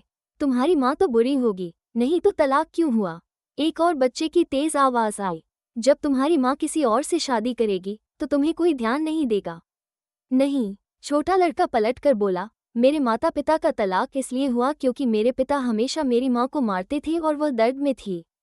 इसलिए हूम्फ, वो मोटा छोटा लड़का जो अपनी बाँह पकड़ रहा था, घमंड से बोला, मेरे पिता ने कहा कि पुरुष का महिला को मारना प्राकृतिक है। अगर तुम्हारी माँ ने विरोध किया तो इसका मतलब वो अवज्ञाकारी थी। उसे मारना सही था। तुम्हारे पिता को उसे और मारना चाहिए था। क्रिस्टल ने अपनी भौहें तानी। वो विश्वास नहीं कर सकती थी कि 4 साल का बच्चा ऐसा कुछ कह सकता है। मोटे लड़के के सामने वाला बच्चा अपने साथियों में थोड़ा छोटा था। उसने सिर झुकाया और अपने स्कूल बैग को पीठ पर रखा। क्रिस्टल ने केवल उसके नर्म बाल घूमते देखे। अचानक उसने हाथ उठाकर अपनी आंखें पोंछीं। तभी क्रिस्टल को एहसास हुआ कि बच्चा रो रहा था। इसी पर मोटा लड़का और भी उत्साहित हो गया। तुम क्यों रो रहे हो? क्या मैंने गलती की? छोटा लड़का कुछ नहीं बोला। मोटा लड़का थककर आगे बढ़ा और उसे धक्का दिया। अरे! अचानक छोटा लड़का फट पड़ा। उसने हाथ बढ़ाया और मोटे लड़के को जमीन पर गिरा दिया। मोटा लड़का शायद हैरान रह गया। वो कुछ सेकंड जमीन पर बैठा और फिर जोर जोर से रोने लगा। उसकी माँ अन्य समृद्ध महिलाओं के साथ बात कर रही थी, लेकिन जब उसने अपने बेटे का रोना सुना तो जल्दी पीछे मुड़ी और बोली, मेरे प्यारे बेटे, क्या हुआ तुम्हें? जब मोटे लड़के ने अपनी माँ को आते देखा तो वह और जोर से रोने लगा। माँ, उसने मुझे मारा। महिला क्रोधित हो गई। क्या ये कमीना बच्चा कहाँ से आया? कैसे हिम्मत की कि उसने मेरे बेटे को चोट पहुँचाई? अरे मिसेस बोल्स, शांत हो जाइए। वो धनी महिला जो पहले बात कर रही थी पास आई। उसने छोटे लड़के की ओर देखा और कहा, यह आम बच्चा नहीं है क्या? मैंने सुना कि उसके माता पिता का तलाक हुआ है और उसकी माँ ने उसे स्कूल भेजने के लिए बहुत पैसे खर्च किए। स्कूल भेजने के लिए उसने अपनी सारी पूंजी गंवा दी। हाय हाय, कितनी गरीब है वह। मिसेस बोल्स ने ये सुनते ही और भी अधिक गुस्से में आ गई। मैं सोच रही थी कि तुम इतने बदतमीज क्यों हो। पता चला कि तुम्हारी माँ ने तुम्हें ठीक से नहीं पढ़ाया। ठीक है, मैं तुम्हारी माँ की मदद करूंगी तुम्हें सिखाने में। और वो अपने हाथ बढ़ाकर बच्चे की नाजुक बाँह पकड़ने लगी। उसके नाखून क्रिस्टल से ढके थे, जो बहुत लंबे और डरावने दिखते थे। उसने बच्चे को खींचा और थप्पड़ मारने ही वाली थी। चैप्टर 136 क्रिस्टल की बहादुरी और मिसेस बोल्स का सामना। कुछ लोग दूर खड़े होकर संजीदगी से देख रहे थे, लेकिन कोई भी आगे बढ़कर उसे रोकने की हिम्मत नहीं कर रहा था। सभी को मिसेस बोल्स के बारे में कम या ज्यादा जानकारी थी। उसका पति बहुत अमीर था। उसने अपने रूप से एक अमीर और प्रभावशाली परिवार में शादी की। शुरू में उसका जीवन शांत और साधारण था, लेकिन उसे एक बेटा हुआ। उसका पति कई सालों से बाहर घुमा फिरा रहा था, लेकिन उसका कोई बेटा नहीं था। अब उसका एकमात्र बेटा सभी की आंखों का तारा था, और मिसेस बोल्स की स्थिति भी बढ़ गई थी। कई लोग मिसेस बोल्स जैसी महिलाओं को नीचा दिखाते थे और सोचते थे कि उनके जीवन में कोई गरिमा नहीं है, वे केवल पुरुष का खिलौना और संतान देने का माध्यम हैं। लेकिन उनके पति के कारण सभी को उन्हें मुस्कुराते हुए नमस्ते करना पड़ता था। जैसे ही उसका हाथ छोटे लड़के के चेहरे पर पड़ने वाला था, किसी ने अचानक बच्चे को गले लगा लिया। मिसेस बोल्स हैरान रह गई और अपनी आंखें फाड़ी। तुम कौन हो? क्रिस्टल ने मिसेस बोल्स की ओर ध्यान नहीं दिया। उसने बच्चे को देखा और पूछा, बर्नर्ड, तुम डर गए क्या? बर्नर्ड चौंक गया। तुम सिस्टर क्रिस्टल हो। आज अलिसा नहीं आ सकी, इसलिए उसने किंडरगार्टन शिक्षक से संपर्क किया था। शिक्षक ने बर्नर्ड को सूचना दी थी, इसलिए उसे पता था कि आज उसकी माँ की दोस्त उसे लेने आए हैं। हाँ, क्रिस्टल ने बर्नर्ड के बाल सहलाए, उठी और मिसेस बोल्स से कहा, आंटी, आप बच्चे को कैसे मार सकती हैं? मिसेस बोल्स क्रोधित हुई। तुम मुझे आंटी क्यों बुला रही हो? क्रिस्टल उलझन में थी। आप लगभग 40 साल की लगती हैं। मैं सिर्फ 19 साल की हूँ। क्या मैं आपको आंटी नहीं कह सकती? मिसेस बोल्स चिल्लाई, मैं सिर्फ 32 साल की हूँ। क्रिस्टल, तो फिर आप इतनी बुरी क्यों दिखती हैं? वो अभी अभी अपने बेटे को सबक सिखाना चाह रही थी क्योंकि उसने अभी उसे परेशान किया था। लेकिन अब मिसेस बोल्स को क्रिस्टल से घृणा हो गई। वो अपनी सुंदरता पर निर्भर रहने वाली महिला थी। क्रिस्टल कैसे उसे आंटी कह सकती थी? उसकी आंखें खतरनाक थीं। इस कमीने बच्चे और तुम्हारे बीच क्या रिश्ता है? मैं उसकी बहन हूँ। क्रिस्टल ने भौहें तानी। आंटी, क्या आप इतनी असभ्य हैं? यहाँ इतने बच्चे हैं, आप उन पर गलत असर डाल रही हैं। यह मेरा बच्चा नहीं है और मुझसे इसका कोई लेना देना नहीं है। मिसेस बोल्स ने आसपास के माता पिता के चेहरों में अचानक बदलाव को नज़रअंदाज किया और क्रिस्टल से कहा, मैंने सुना है कि इस कमीने बच्चे की माँ अच्छी नहीं है। उसने अपने आदमी से तलाक भी लिया। बताओ, अगर यह महिला गलत नहीं है, क्या पुरुष उसे मारेगा? वो शायद काफ़ी आज्ञाकारी नहीं थी। क्रिस्टल ने महसूस किया कि सामने खड़ी यह अच्छी तरह से सजी हुई महिला शायद डेबी जैसी थी। अगर कोई पति द्वारा मारा जा सकता है, इसका मतलब यह नहीं कि हर कोई इसे सहन करेगा। क्रिस्टल ने कहा, अधिकतर लोग सामान्य होते हैं, आप जैसी लोग दुर्लभ हैं। मिसेस बोल्स ने तंज किया, तुम्हें क्या अधिकार है मुझे जज करने का? मेरा पति मुझे महीने का $0.000 देता है। तुम शायद इतनी कमाई कई सालों में भी नहीं कर सकती। गरीब महिला। क्रिस्टल बेहद मासूम थी। मैंने आपके जीवन का न्याय नहीं किया। मुझे अच्छा लगता है जब कोई खुश रहता है। मैं आपकी इज्जत करती हूँ और आपको शुभकामनाएं देती हूँ, लेकिन आपको दूसरों के जीवन का न्याय करने का अधिकार नहीं है। कुछ लोग चोट लगने पर विरोध करना जानते हैं, लेकिन कुछ लोग खुद को दोषी मानकर और चोट सहते रहते हैं। तुलना में बाद वाला अधिक बलिदान करता है। क्रिस्टल ने ईमानदारी से कहा, उसने खुद का बलिदान किया और अनगिनत अच्छी लड़कियों को बचाया। ऐसे काम की कम से कम प्रशंसा तो होनी चाहिए। चैप्टर 137 क्रिस्टल का साहस और किंडरगार्टन का न्याय। मिसेस बोल्स को थोड़ी देर बाद एहसास हुआ कि क्रिस्टल उसे ही डांट रही थी। उसका चेहरा गुस्से से हरा पड़ गया। तुम छोटी कमीनी, क्या बक रही हो? इतना गुस्सा कि वो तुरंत कार्रवाई करना चाहती थी। क्रिस्टल, जिसे डेबी ने पिछले 19 सालों में कई बार पीटा था, बेहद अनुभवी थी और आसानी से बच गई। उसने कहा, मैं सोच रही थी कि तुम्हारा बच्चा ऐसा क्यों प्रतिक्रिया दे रहा है। अब लगता है कि वो बिल्कुल अपनी माँ की तरह है। वो तुम्हारा असली बेटा ही होगा। मिसेस बोल्स उसे मारने में असफल रही और उसका मजाक बन गया। उसकी आंखें लाल हो गईं। ये छोटी कमीनी मेरे बेटे पर पहले ही हमला कर दी। सभी ने देखा है। अरे मिसेस बोल्स, क्या हो रहा है? शिक्षक जो खबर सुनकर आए थे, जल्दी से भीड़ में घुसे। उन्होंने मिसेस बोल्स के भद्दे चेहरे की ओर देखा और कहा, मैंने सुना कि आपके बेटे और बर्नट के बीच विवाद हुआ। क्या हुआ? मिस्टर बियर्ड्सली, आप सही समय पर आए। मिसेस बोल्स ने शिक्षक को देखते ही बर्नट की ओर इशारा किया। ये कमीना सच में मेरे बेटे पर हमला करने की हिम्मत करता है। मैं आपके किंडरगार्टन की सालाना फीस बहुत देता हूँ और आप ऐसा छात्र लेते हैं? वो मनमानी करता है। अगर बच्चों को कुछ हुआ तो? मैं कहती हूँ, आप इस कमीने को तुरंत निकालिए। मिस्टर बियर्ड्सली के माथे पर ठंडी पसीने की बूंदें आ गईं। क्या बर्नट ने आपके बेटे को मारा? क्या ये झूठ हो सकता है? मैंने अपनी आंखों से देखा, मिसेस बोल्स ने तेज आवाज में कहा। कुछ दर्शक मिसेस बोल्स के करीब जाना चाहते थे, कुछ उसकी पहचान जानते थे। कई लोग सिर हिला रहे थे। मिसेस बोल्स गर्व से बोली, मिस्टर बियर्ड्सली, आप इस स्थिति को कैसे निपटाएंगे? मिस्टर बियर्ड्सली ने भद्दे चेहरे के साथ बर्नट की ओर देखा। तुम दूसरों को चोट कैसे पहुंचा सकते हो? मैं ऐसे छात्र को नहीं पढ़ा सकता। उसने क्रिस्टल की ओर देखा और कहा, आप मिस एवंस हैं, है ना? बर्नट अभी छोटा है, लेकिन उसने पहले ही अपने सहपाठियों को परेशान करना शुरू कर दिया है। मुझे नहीं लगता कि वो यहाँ पढ़ाई के लिए योग्य है। मैं एम्स अलिसा से इस मामले पर संपर्क करूंगा और बर्नट को किंडरगार्टन से निकालने की बात करूंगा। मिसेस बोल्स शक्तिशाली और प्रभावशाली महिला थी, लेकिन अलिसा सिर्फ एक आम इंसान थी। मिस्टर बियर्ड्सली अच्छी तरह जानता था कि कौन अधिक महत्वपूर्ण है। वो स्वाभाविक रूप से मिसेस बोल्स के पक्ष में खड़ा हुआ। बर्नट की बड़ी आंखों में आंसू थे। वो रोते हुए बोला, मैं नहीं जाना चाहता, मैं नहीं जाना चाहता। वो जानता था कि अलिसा ने उसे यहाँ भेजने में बहुत मेहनत की थी। वो अपनी माँ को दुखी नहीं देखना चाहता था। क्रिस्टल ने गहरी सांस ली, मिस्टर बियर्ड्सली की ओर देखा और कहा, आप शिक्षक हैं। क्या आपको नहीं पता कि आपके शब्दों का बच्चे पर कितना असर होता है? मिस्टर बियर्ड्सली ने सीधे चेहरे के साथ कहा, क्या उसे अपनी उम्र के कारण उसके व्यवहार की जिम्मेदारी नहीं लेनी चाहिए? बर्नर्ड, क्रिस्टल ने बर्नर्ड की ओर झुककर कहा, रो मत। शिक्षक को सच बताओ कि क्या हुआ। बर्नर्ड ने अपने आंसू पोंछते हुए हिचकते हुए कहा, मिस्टर बियर्ड्सली, मैंने लीलैंड को परेशान नहीं किया। उसने पहले मेरी माँ और मुझे गाली दी। मैंने उसे नज़रअंदाज किया और उसने मुझे धक्का दिया। मैं डर गया तो मैंने उसे पीछे धक्का दिया। क्या आप कह रहे हैं कि यहाँ अन्य लोग झूठ बोल रहे हैं? मिस्टर बेयर्डस्ली ने सिर हिलाया। बर्नार्ड, तुम सिर्फ 4 साल के हो, लेकिन तुम पहले से ही झूठ बोलना जानते हो।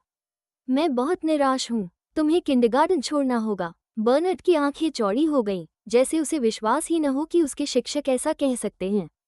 क्रिस्टल ने होंठ काटे और कहा, मिस्टर बेयर्डस्ली, क्यों ना आप सुरक्षा कैमरा वीडियो देख लें ताकि निष्पक्ष निर्णय हो? स्कूल के गेट पर कई सुरक्षा कैमरे हैं। अगर आप सुरक्षा कक्ष में जाकर देखेंगे तो पूरी कहानी पता चल जाएगी। इसके बजाय आपने बर्नार्ड को सीधे निकालने का आदेश दे दिया। मिस्टर बेयर्डस्ली ने कहा, मुझे शक है कि आप लीलैंड की मदद कर रहे हैं। चैप्टर 138 क्रिस्टल की बहादुरी और किंडरगार्टन का सामना। मिस्टर बेयर्डस्ली तुरंत बोला, मुझे लीलैंड की मदद करने की क्या वजह है? एक शिक्षक के रूप में मैं पूरी तरह निष्पक्ष हूँ। इतने सारे माता पिता ने अपनी आंखों से देखा कि क्या हुआ। ऐसा नहीं है कि केवल मिसेस बोल्स ने ही कहा। क्रिस्टल ने कहा, तो फिर सुरक्षा कैमरे चेक करें। मिस्टर बेयर्डस्ली जल्दी में बोला, इतना झंझट करने की जरूरत नहीं। साफ है कि सही कौन है और गलत कौन। यहाँ सभी का समय बर्बाद मत करो। जल्दी से बर्नार्ड को लीलैंड से माफी मांगने को कहो और बर्नार्ड की मां को कल किंडरगार्टन में बुलाकर बच्चे को निकालने की बात करो। मिसेस बोल्स ने क्रिस्टल की ओर गर्व से देखा और कहा, सुना? जल्दी से मेरे बच्चे से माफी मांगो, नहीं तो यह मामला आसानी से खत्म नहीं होगा। जैसे ही क्रिस्टल बोलने ही वाली थी, एक छोटी लड़की की आवाज गूंजी, मिस्टर बेयर्डस्ली, आप गलत हैं। लीलैंड ने बर्नार्ड को परेशान किया। हमने सभी ने देखा कि उसने बर्नार्ड और उसकी मां को गाली दी और धक्का दिया। बर्नार्ड डर के मारे लीलैंड को पीछे धक्का दे दिया। उस छोटी लड़की के मुंह को तुरंत उसकी मां ने ढक दिया। तुम क्या बक रही हो? जल्दी घर चलो। उसने मिसेस बोल्स की ओर ध्यान से देखा और बेटी को उठाकर जल्दी से चली गई। मिसेस बोल्स का चेहरा अच्छा नहीं था। ये बस बच्चों की बकवास है, मुझे विश्वास नहीं है। लीलैंड भी तो बच्चा है ना? क्रिस्टल को ये हास्यास्पद लगा। इतने सारे बड़े लोग यहाँ थे, लेकिन केवल एक बच्चे ने सच्चाई बोलने की हिम्मत दिखाई। मेरा बेटा झूठ नहीं बोलेगा, मिसेस बोल्स ने पलटकर कहा। आपका बेटा झूठ नहीं बोलेगा। क्या बाकी बच्चों के माता पिता सब झूठे हैं? क्रिस्टल ने मिसेस बोल्स की तर्कशक्ति पर तंज कसा। वो मिस्टर बेयर्डस्ली की ओर देखती हुई बोली, अगर आप लीलैंड का पक्ष लेने पर अड़े रहते हैं तो मुझे पुलिस बुलानी पड़ेगी। पुलिस इस मामले को संभालेगी। समय आने पर हम सुरक्षा कैमरे की रिकॉर्डिंग देख लेंगे और सब साफ हो जाएगा। मिस्टर बेयर्डस्ली का चेहरा तुरंत सफेद पड़ गया। वो लीलैंड के चरित्र को अच्छी तरह जानता था। भले ही उसने ये घटना नहीं देखी थी, वो हमेशा जानता था कि लीलैंड अपने सहपाठियों को परेशान करता है। बर्नार्ड का परिवार ताकतवर नहीं था, इसलिए वो हमेशा निशाना बनता रहा। आज उसने बिना सोचे ही समझ लिया कि गलती लीलैंड की थी, इसलिए वो रिकॉर्डिंग देखने से बिल्कुल भी सहमत नहीं था। इतना बड़ा मामला नहीं है, आपको पुलिस बुलाने की जरूरत नहीं है, मिस्टर बेयर्डस्ली ठंडी पसीने में बोला। ये बच्चों का झगड़ा है, सामान्य बात है। लेकिन मिस्टर बेयर्डस्ली, आपने अभी कहा कि यह मामला बहुत गंभीर है। क्रिस्टल ने कहा, आपने बर्नार्ड को स्कूल से निकालने का आदेश दिया। इतनी अस्पष्ट स्थिति में ऐसा कैसे कर सकते हैं? हमें अभी भी पुलिस बुलानी होगी। असल में बच्चे को निकालने की जरूरत नहीं है, मिस्टर बेयर्डस्ली ने कहा। हम इस पर फिर से चर्चा कर सकते हैं। चर्चा? मिसेस बोल्स ने अपनी आंखें चौड़ी की। अब और क्या चर्चा हो सकती है? सुन लो, अगर बर्नार्ड किंडरगार्टन में नहीं जाएगा तो तुम्हें अपनी नौकरी छोड़नी पड़ेगी। मैं तुरंत आपके प्रिंसिपल से संपर्क करूंगी और आपको निकालवा दूंगी। मिस्टर बेयर्डस्ली दर्द से चिल्लाया। उसने सोचा था कि इस मामले में मिसेस बोल्स को खुश किया जाएगा, लेकिन अब वो खुद फंस गया था। क्रिस्टल जवान दिखती थी, लेकिन निपटने में आसान नहीं थी। मिसेस बोल्स, मिस्टर बेयर्डस्ली हिचकिचाया और बोला, लीलैंड आमतौर पर शरारती है, क्या आप सोचती हैं कि हो सकता है? लेकिन मिसेस बोल्स अपने बेटे को अच्छी तरह जानती थी। यदि उसका बेटा पहले दूसरों को परेशान करता भी हो, वो इसे स्वीकार नहीं करेगी। इसके बजाय उसने कड़ा रुख अपनाया। क्या मतलब? मुझे लगता है कि आप सच में अब काम नहीं करना चाहते। चैप्टर 139 हैरोल्ड का आने और क्रिस्टल की राहत। मिसेस बोल्स, मिस्टर बेयर्डस्ली के माथे पर ठंडी पसीने की बूंदें आ गईं। तो चलिए सीधे सुरक्षा कैमरे की रिकॉर्डिंग चेक करते हैं। अगर क्रिस्टल पुलिस को बुलाती और पुलिस मामला संभालती तो यह उसके लिए बुरा असर डाल सकता था। लेकिन वो मिसेस बोल्स को नाराज भी नहीं करना चाहता था, और केवल यही उम्मीद कर सकता था कि मिसेस बोल्स सच देखे और परेशानी बनाना बंद करे। सुरक्षा कैमरे चेक करने की जरूरत नहीं, मिसेस बोल्स ने कमर पर हाथ रखकर कहा। मुझे नहीं लगता कि आप इसे सुलझा पाएंगे। ठीक है, मैं सीधे प्रिंसिपल को ढूंढूंगी। उसने क्रिस्टल की ओर तीखी नजर डाली, मोबाइल निकाला और एक नंबर डायल किया। उसकी आवाज़ तुरंत कोमल और दुखी हो गई। हेलो डार्लिंग, मुझे परेशान किया गया और तुम्हारे बेटे ने।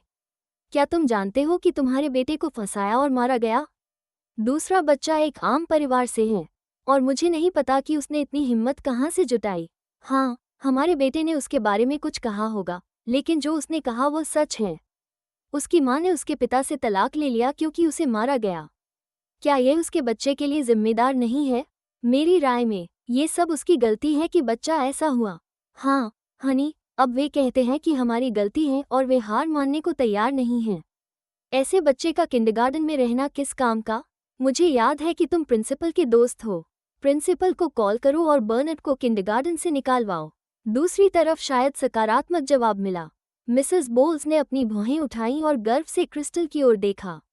अच्छा, मेहनत करने के लिए धन्यवाद हनी। आज रात मैं तुम्हारे लिए डिनर बनाऊंगी। तुम वापस नहीं आ रही? ठीक है हनी, मज़े करो। इतना कहकर उसने फ़ोन रखा और गर्व से बोली, मेरे पति ने कहा कि वो बाद में प्रिंसिपल से संपर्क करेंगे। तैयार हो जाओ किंडरगार्टन से निकाले जाने के लिए। छोटा मोटा लड़का बर्नेट पर थूकता है और कहता है, तुम जैसे गरीब को मेरे जैसे स्कूल में आने का हक नहीं है। क्रिस्टल हमेशा अपने मुलायम चेहरे पर कोई भाव नहीं दिखाती थी। उसने होंठ सिकोड़ लिए। उसे बहुत गुस्सा आया। इसी दौरान मिस्टर बेयर्डस्ली ने कहा, चूंकि प्रिंसिपल इस मामले को संभालेंगे। मिस एवंस, कृपया बर्नेट को वापस ले जाइए। बहन, बर्नेट ने अपना छोटा चेहरा उठाया, जो लगभग 70-80% अलिसर से मिलता जुलता था। उसने क्रिस्टल का हाथ अपने नर्म हाथ से पकड़ते हुए कहा, चलो वापस चलते हैं। वो हमेशा जानता था कि लीलैंड उससे अलग है। लीलैंड स्कूल में दूसरे बच्चों को परेशान करता था, लेकिन शिक्षक कभी ध्यान नहीं देते। इस बार भी शिक्षक ने ध्यान नहीं दिया। बर्नेट, क्रिस्टल गंभीर आवाज में बोली, हमने कुछ गलत नहीं किया। हमें नहीं जाना चाहिए। वो थोड़ी नाराज थी और मिसेस बोल्स की ओर होंठ सिकोड़कर बोली, मैं भी फोन कर सकती हूँ। मिसेस बोल्स ने उस पर हंसी उड़ाई। क्या हुआ, पुलिस बुलाने वाली हो? क्रिस्टल ने अपना मोबाइल निकाला और नंबर डायल करने ही वाली थी कि अचानक किसी ने उसका फ़ोन उठाया और कॉल काट दिया। तुम ये नहीं जानती कि परेशान होने के बाद अपने पति को कैसे ढूंढना है ना? उस बेकार एंटनी को बुलाने का क्या फ़ायदा? उस आदमी की आवाज़ बहुत हल्की थी, लेकिन किसी कारण से इतनी ठंडी थी कि आसपास खड़े लोगों को तुरंत महसूस हुआ कि उनकी हड्डियों में ठंडी हवा बह रही है। क्रिस्टल ने सिर उठाया और हैरल्ड की नीची आंखों में देखा। वो काले मास्क में था, केवल एक जोड़ी आंखें दिख रही थीं, जिसमें ऊंचे पर्वत पर बर्फ और बर्फ जैसी अप्रत्याशित सुंदरता थी, शाश्वत और लगातार।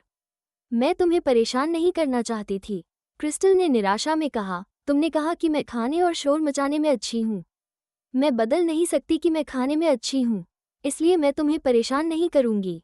हैरल्ड हंसने से खुद को रोक नहीं पाया। मैंने कहा कि तुम खाने और शोर मचाने में अच्छी हो। और क्या कहा मैंने? चैप्टर 140 हैरल्ड की धमक और प्रिंसिपल की प्रतिक्रिया। क्रिस्टल ने थोड़ी देर सोचा। ठीक है, आपने कहा कि मैं आपको नापसंद नहीं हूँ। चूंकि मैं तुम्हें नापसंद नहीं करता, तो बेशक तुम मुझे परेशान कर सकती हो। हैरल्ड ने उसका फ़ोन उसकी जेब में वापस रखा और मिसेस बोल्स की ओर देखा। बस एक साधारण नज़र थी, लेकिन मिसेस बोल्स को सारा शरीर ठंडा पड़ गया। भले ही उसने अपने चेहरे की खूबसूरती पर भरोसा करके ऊपरी समाज में जगह बनाई थी, लेकिन इतने वर्षों के अनुभव ने उसे ये सिखाया कि सामने वाला आदमी जो लोगों पर दबाव का मजबूत एहसास डालता है, निश्चित रूप से कोई साधारण व्यक्ति नहीं है। तुम, मिसेस बोल्स ने दांत पीसते हुए कहा। तुम कौन हो? क्रिस्टल जल्दी से हैरल्ड की बांह पकड़कर उसकी ठुड्डी उठाई और मिसेस बोल्स के चेहरे की नकल करते हुए बोली, वो मेरे पति हैं। मिसेस बोल्स पहले थोड़ी सतर्क थी। उसे डर था कि हैरल्ड कोई बड़ा और ताकतवर आदमी हो सकता है, लेकिन जब उसने क्रिस्टल की बात सुनी तो उसका चेहरा तुरंत तंज भरा हो गया। अलिसा तो एक साधारण व्यक्ति थी। उसकी दोस्त के पति कितने ताकतवर हो सकते हैं? शायद केवल डर दिखा रहे होंगे। मिसेस बोल्स का आत्मविश्वास तुरंत लौट आया। उसने तंज कसा, तुम अभी किसी को कॉल करने वाले थे, फिर क्यों रुके? हैरल्ड ने मिस्टर बेयर्डस्ली की ओर देखा। प्रिंसिपल कहाँ हैं? मिस्टर बेड्सली ने अपने आप ही कहा। वो ऑफिस में हैं। जवाब देने के बाद मिस्टर बेड्सली को एहसास हुआ कि उसे इतना सावधान और सम्मानजनक होने की जरूरत नहीं थी। उसका चेहरा तुरंत खराब हो गया। हैरल्ड ने अपनी उंगली बढ़ाकर मास्क के चारों ओर लटकी कॉटन की रस्सी को हुक किया। उसकी आवाज़ बहुत हल्की थी। उसे आने के लिए बोलो। मिस्टर बेड्सली ने कहा, सर, प्रिंसिपल हर दिन व्यस्त रहते हैं। सिर्फ आपकी वजह से कैसे बाहर आएंगे? हैरल्ड का धैर्य खत्म हो गया और उसने लूक को कॉल किया। मिसेस बोल्स ने तंज कसा। ये कौन समझता है कि वो क्या है? क्या वो सोचता है कि वो प्रिंसिपल से जब चाहे मिल सकता है? उसे अपनी क्षमताओं का पता भी नहीं है। फेबी में इतना प्रतिष्ठित किंडरगार्टन खोलने के लिए इसका मतलब था कि इसके पीछे बड़ी ताकत थी। यहाँ तक कि मिस्टर बोल्स को भी अगर प्रिंसिपल से मिलना होता तो अपॉइंटमेंट लेना पड़ता। लेकिन चौंकाने वाली बात यह थी कि हैरल्ड के फ़ोन रखने के थोड़ी देर बाद ही एक मध्य आयु वर्ग का आदमी किंडरगार्टन से बाहर आया। माथे पर ठंडी पसीने की बूंदें, बेहद सावधानी से तैयार और पहली नज़र में ऊपरी समाज का आदमी लगता। लेकिन अब वो घबरा रहा था। जिसे भी पता नहीं था, वो सोच सकता था कि जैसे उसके घर में आग लगी हो। जब मिस्टर बेड्सली ने उसे देखा तो वो हैरान रह गया और बोला, प्रिंसिपल, आप यहाँ क्यों हैं? अब काम खत्म होने का समय था। प्रिंसिपल घर जाने की तैयारी कर रहे होंगे। प्रिंसिपल ने मिस्टर बेड्सली की ओर देखा और कहा, मुझे सुना कि यहाँ बच्चों के बीच कोई विवाद हुआ है। असल में यह वही मामला था। मिस्टर बेड्सली ने राहत की सांस ली। एक पल के लिए उसे सच में लगा कि हैरल्ड ने उसे बुलाया। अब लगता था कि मामला इतना बड़ा है कि प्रिंसिपल भी सचेत हो गया।